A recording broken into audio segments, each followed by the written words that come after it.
Hello, listeners. Welcome to a new episode of the podcast, Ethics from the Bench, Perspectives of Early Career Researchers. This podcast aims to refocus the conversation of ethics into daily lives of engineers and scientists who are just starting out in their careers. It provides an introspective discussion of the ethical concerns, reflections, and quagmires from their personal experience in the lab. We hope that this podcast will serve to support these researchers by helping them to feel like a large part of the community of graduate students, postdocs, and others who may share similar challenges. I'm Rekha Balachandran, your host for this podcast. I'm currently a Mirzayan Policy Fellow at the National Academy of Sciences and a postdoctoral fellow at the School of Health Sciences at Purdue University. Our guest today is Adeboyega Akeshiku, Ade for short. He is a current PhD candidate in human-centered computing at the University of Maryland, Baltimore County. Prior to UMBC, Ade earned bachelor's degree in computer engineering from Howard University. He is currently a Christine Mirzayan Science and Technology Policy Graduate Fellow in Health and Medicine Division and works on National Cancer Policy Forum. His research sits at the intersection of computing, behavioral sciences, privacy, and ethics. Ade's doctoral research aims to improve the design and development process of systems that provide rehabilitation services over the internet for stroke survivors with physical and or cognitive disabilities, that is, telerehabilitation. He primarily investigates how stroke survivors and their care networks perceive privacy and how their perception should be included in computing policy and development. More recently, Ade was selected to serve as a research assistant for his college to evaluate pedagogical approaches to integrating ethics into first-year undergraduate computing courses. Ade has previously interned and conducted research at Ateneo de Manila University in Philippines, Intel, IBM Research, and the African Leadership University in Mauritius. He has been an active member and leader in the National Society of Black Engineers since he was a senior in high school. Ade spends his free time with family, biking, and serving at the local church. Thank you, Ade, for being our guest on the podcast. Hey, thank you, Rekha. And you killed the name. Great job. Thank you. Well Thank done. you. Would you like to tell us something fun about yourself to our audience? Yeah. Fun. What's actually funny is I always have a hard time with this. And previously, I used to say that I was the only boy of four children. So I have three older sisters. So I used to say I have four older mothers, but then that got old quickly. So, but one of the things, fun. So in fifth grade, I actually started playing the trombone, and I was interested in trombone because the instrumental music teacher got up there and used the trombone to sound like a plane going away. So I was like, okay, that's what I want. I'm about 6 feet tall, and I was like, okay, that would be perfect. But that led to an interest in like producing music and musical scores. So like on the side, in my free time, I haven't done anything professional, but I would like listen to movies and attempt to like build a score behind it. So like one of my favorite composers is Hans Zimmer. I went to his concert. So I hope that that's fun. So I'm not just the regular computer engineer or someone in computing. So I produce music as well. That does sound fun. I am tone deaf. I cannot create music, but I love listening to it. So, and I'm sure as do our audience. Yeah. Awesome. So coming back to the topic at hand, ethics from the bench. What is your understanding of ethics in the context of responsible research or research integrity? Yeah. So what's funny, when I started thinking about the question, there are two things that came to my mind. One, that this part isn't funny. I think it's just more of my truth. The second one is, I think, is a little bit more funny. But the first one is, in my opinion, as an undergrad, as a graduate student, when we hear research integrity and when we try to associate we associate ethics with responsible research, but not necessarily research integrity. And what's funny is that I'm pretty sure like in the definition of like integrity, it says like it has a moral component to it. When we think of research integrity, we think of make sure your data is truthful, right? And it doesn't tell lies. But we associate ethics with responsible research. And so that was the first thing. Like, do we really think about ethics in responsible research and integrity? I don't think so, because we often associate the ethics with responsible research. And then the second thing was, second thing I started thinking about that, like my understanding evolved over time, right? And you all can judge me all you want. I'm just telling the truth. As an undergrad, I didn't really think about responsible research as an undergrad. And don't get me wrong, I wasn't like a reckless a researcher, but I didn't really think about it. I was definitely thinking about research integrity because that was what was pushed on us, like to make sure that you're giving clean data that's truthful and you're not manipulating it. But I didn't really think about it. I'm going to define more about what I mean. I didn't think about responsible research because I'm pretty sure folks think I'm like probably like the Billy the Kid of research and I'm an outlaw in the academy or something. But I didn't know what it formally meant as a research community to be considered as responsible. And why that is important is because I think it's really dangerous for my moral code to be defined and informed solely on my experience, right? Because it's very one-sided, and so I had a really immature understanding of what responsible research was. I still, at the end of the day, tried to do the best research I could have and tried to do the right thing. But when we really want to dive into like what is responsible research, you begin to think about like, say, the Tuskegee syphilis experiment, right? Research integrity would say that like, hey, let's make sure that the data that they've collected over those decades is truthful. But responsible research is like, hey, and if I remember correctly, I'm pretty sure it was like over 40 years, but sometime during that 40 years, penicillin became available, right? So, Yes. and so like, so Yes. what does it mean to be ethical and responsible in that phase of the research? Yeah, or in my opinion, the research should have been shut down and you should have given these people penicillin, right? Right. So that's why I said that it's evolved into where it was like it's my own moral code, but then you have to understand like what's going on in society and what's going on from someone else's perspective to help inform my ethical decision making. So as it is evolved, is moved from just like, okay, Adi, just try to do good, like be the morally good person as a researcher. But then we move into like my grad school career when I was starting my own IRBs and doing my own research, and I hear all of the theoretical stuff, right? So you do the city, you do the RCR training, you learn about the Tuskegee syphilis experiment, but then what happens when the rubber really hits the road? And I think that's where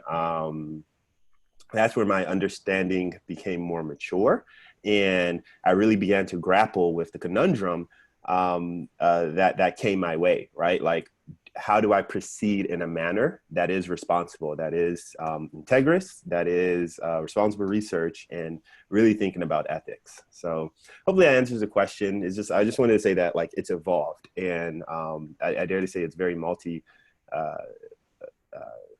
there are a number of different components that goes into really understanding ethics, not only just in responsible research, but like in integrity as well. So, both from your personal experience, where you say that it has evolved, and the project that you're working on to evaluate the pedagogical approaches to integrating ethics, do you think it would be worthwhile to start teaching the undergrads how to think about it more like you said, the formal teaching with the city and RCR training and the applied aspects of using ethics into developing these IRB protocols? So, would it be beneficial? And if so, what do you think are some of the good ways to go about implementing them?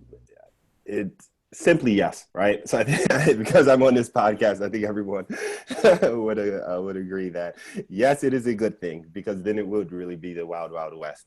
So to answer the question, yeah, I do think it's beneficial. And then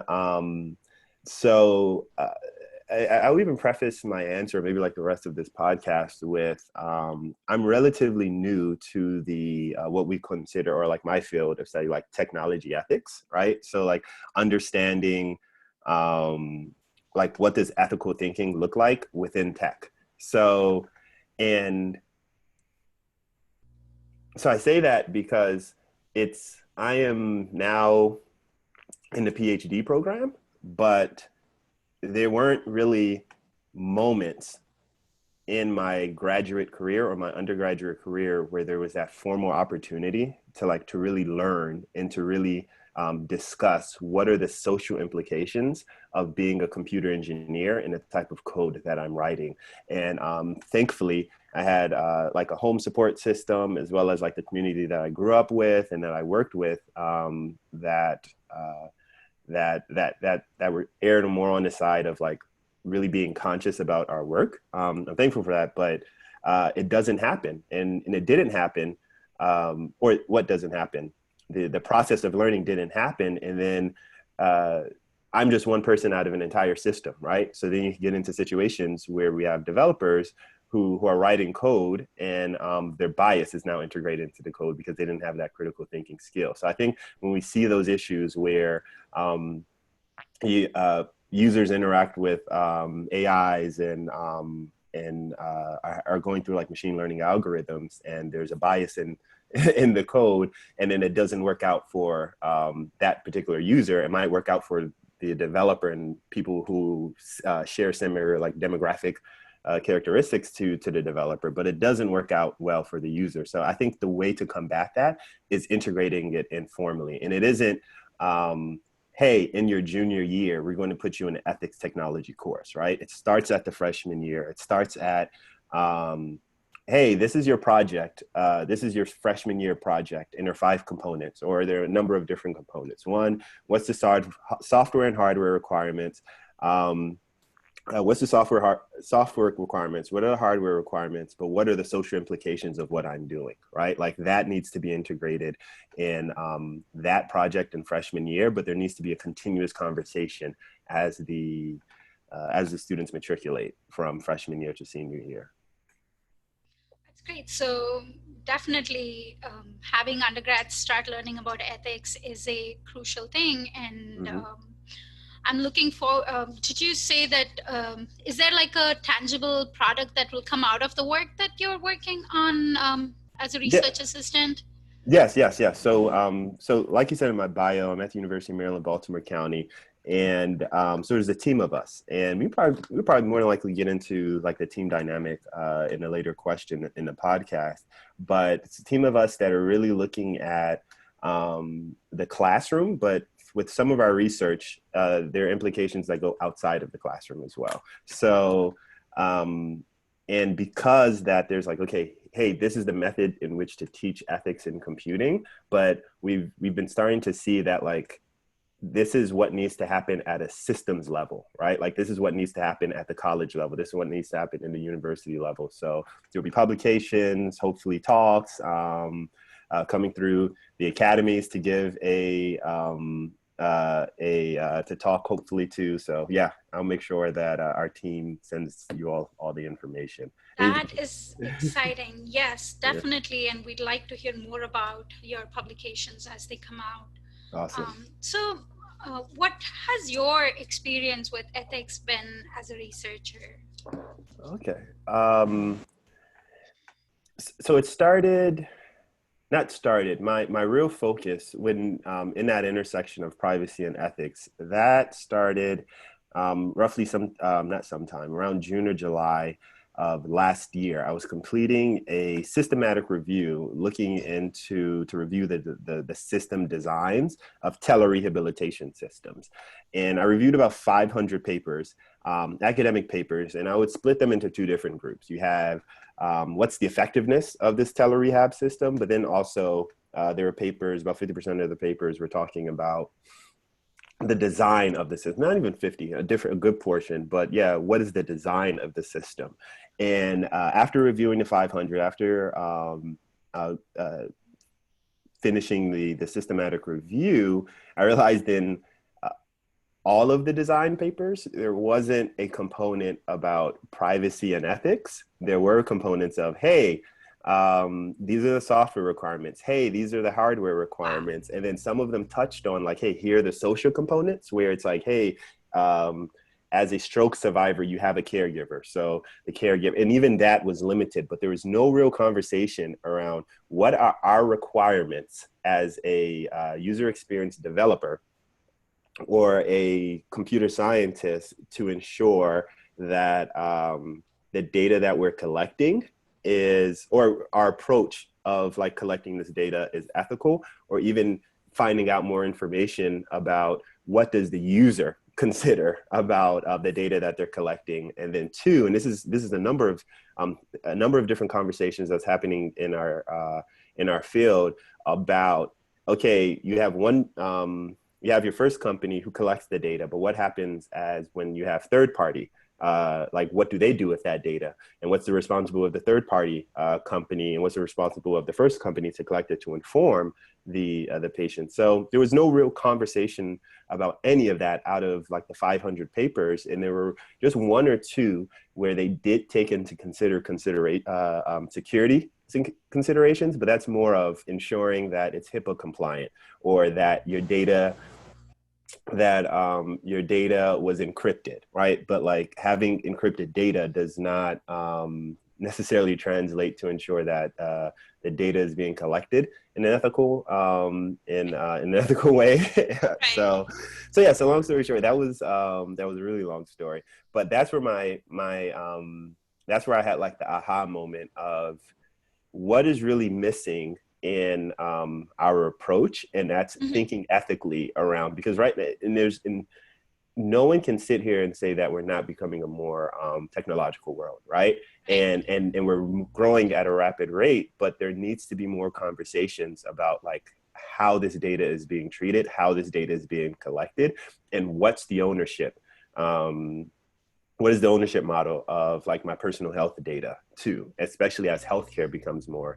So that's been my experience thus far, really trying to understand what are the social dynamics um, that occur in like the healthcare coordinated healthcare setting, but as designers and as a system designer, as a computer engineer, as a computer scientist, we're collecting that data in an ethical manner, and that it's being distributed and used is one analyzed in an ethical manner. So basically, what I'm understanding is that there is a gap in the ethical approach or the regulations for these emerging technologies that are leading for our health related data to become digitized. There is a gap in the policy and the regulations that need to be there with taking ethics into perspective. Yes, I would summarize. I'll say this ambitiously, that, or more of in a hopeful sense, that there has been a gap, and right now we're working Right. on filling that gap. But yes, there has been a gap, 100%, and I think, and this is just something that came to me. It's like, but we've seen the gap in just basic social media. Think about how many posts and articles that are shared now that even just our basic social media data, our demographic data, how it's being manipulated. And it's funny that we didn't think that those type of things would translate into medicine or in the healthcare system just because we have HIPAA, right? No, they still exist because a lot of these policies are focused on ensuring that the data is encrypted, but not necessarily focusing on how is the data analyzed and is it ethical, right? Am I Right. resell? Do patients know that their data is being resold for research or for like marketing? So yeah. So, coming back to your research that you've been doing, both with the pedagogical approach and your privacy um, project, so do you think the research output from both of them will have tangible suggestions that either companies or universities can read it and say, oh, these are possible steps that we can take to bridge the gap? hmm Yes, yes. So that's the eventual hopeful goal, right? Where one, it's And now this is once again just getting into my personal opinion on things about how the world works, especially within technology. Um, there are three major components for progress, and that's academe, industry, and policy, right? And there has to be one, some type of coherent movement, like for any form of innovation, right? So from the academic side, what's the research development? How are we training the next generation to improve on this innovation or interact with the device? And then you have policy, like, okay, what's the regulation around it, right? So I have the hopeful goal. The end goal is they're definitely going to be research publications, but now it's how does this translate into policy, right? So, and it's one of the major motivations to applying for the Mirzayan Fellowship is it's great for us to be at the bench. It's great for us to think about the next 30 years, 40 years in innovation. But if individuals are in a place of the of policy decision making are uninformed about what the next 50 years looks like, then how can we create policy that protects those constituents, right? And then on the industry side, it's job generation, right? So like, should there be more jobs being created in the space of how do I say this? So for industry, like it helps move like the research and getting them into everyone's hands, right? So there's a huge role that these large tech companies play, and that's why I think that it needs to go outside of just the research publication, and it needs to go into to all three of those fields to ensure that they're making crucial decisions. That's excellent. So, what are some of your thoughts on the impact that your work has on segueing from that? Like, what do you Mm-hmm. think are real world effects that people on bench would they benefit? Would it make life more difficult for them? Mm. And then stepping back on a larger global scale, do you think it would make their lives easier with all these um, suggestions and recommendations that your work will come up with? Mm-hmm. No, that's a really good question. I there are two, yeah, there are two things I'll focus on because I mean, like I have a million and one question. I mean, answers for this particular question, but I'll just tell it how it is. I can see that with these recommendations, it will make things harder for individuals. It's not necessarily like so with recommendations where like, hey, we need to protect the data of patients, right? We need to protect the data of the users of our mobile phones. Like, yes, it will be harder because currently we're working in a system that doesn't regulate that, right? So anything that you're adding to a workflow, it would make it harder. So I do think it's going to make it harder, but I'm also a strong believer in do the hard work now, right? So and it Right? pays off, right? So Absolutely. that's where I see it being harder from the bench. But then there's the upside of it is like where we all benefit from it, right? Mm-hmm. Where if we can make a move in ensuring that the data, like just around ethics in general, right? So like, okay, we need to make sure that our technology is ethical. So at least the conversation has started. And then I dare to say that that seeps into it. And this is just from my experience as well. That seeps into the conversation about like, oh, what does ethical research look like in general? And these are many issues that many questions that have come up Right. as just like as graduate students, where we might have a PI or we might have a research advisor that ensures that their students are working in the lab 50 hours a week, right? So if we start moving in as a whole into an environment that, or into a space where like, let's just be good people, right? Like let's just be good people. I dare to say like so that helps individuals in the bench as well. And then the second question was how does it affect the global scale too? Yeah, Like, so in a larger common person mm-hmm. who is using your technology kind of way. Yeah. Um, I think it's that peace of mind that I can use a device that I can use a device that helps me coordinate my care, Mm-hmm. but I don't have to worry about hopping on Instagram and seeing advertisements Oh, about we yeah, I exactly. think we are all familiar with ads that follow us from platform to platform. Yes, I for one would not Ex- like that. Exactly. So I think at like the at a very low level, I think like just having that experience because it feels good. Because right now, we have this piece of technology that helps us coordinate our care, but we still have an attachment to our data, right? Because I don't want everyone in the world to know about my particular care coordination. So I Mhm. think that's a right that everyone should still have. It's a right of privacy, right? Where okay, I might be anonymized, but I don't want my Instagram or my Facebook or my um, what is it called, TikTok or anything pushing data to me Right. based on my healthcare records. And then yeah, so that's it. So, coming back to talking about a global setting, in the current scenario where everything is become extremely interdisciplinary, extremely Mm-hmm. collaborative, what do you think are some of the key aspects to maintain and promote ethics in science and research across nations, not just across universities, Mm, but across nations? And current that's good. scenario is a good example of it, where it's like the world together, the scientists all over are talking to each other, collaborating to find a solution to the COVID-19. Mm-hmm, mm-hmm. So what do you think is crucial to maintaining that same concept of ethics in Yeah, science and research? in science and research. I think that that's a really good, another really good question, as well as an example too. And hope I'm going to say, I say it's in one word, and I don't want it to sound like, okay, like, oh yeah, we already know that. But I really want to focus on that there needs to be a standard, right? A standard Right.